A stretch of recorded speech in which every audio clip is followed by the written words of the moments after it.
এই যে তার সন্তান সোহাগ মামলার এই বাদীর ছেলে, তার নিজের মুখে শুনেন মামলা দেওয়া হয়েছিল কিন্তু পুলিশ মামলা গ্রহণ করে নাই। পুলিশ তার মামলা গ্রহণ করে নাই। আজকে পুলিশ ভিন্ন খাতে এই মামলাকে নেওয়ার জন্য ষড়যন্ত্র শুরু করছে। সব জায়গায় চাঁদাবাজি, শরিয়াতপুর বাস সব বন্ধ। শুনলাম আজকে তাদেরকে বহিষ্কার করা হয়েছে।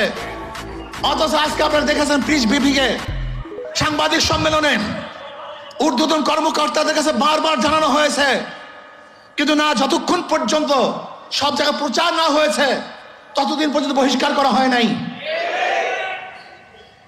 চাঁদা নিলে পুরস্কার, ধরা পড়লে বহিষ্কার,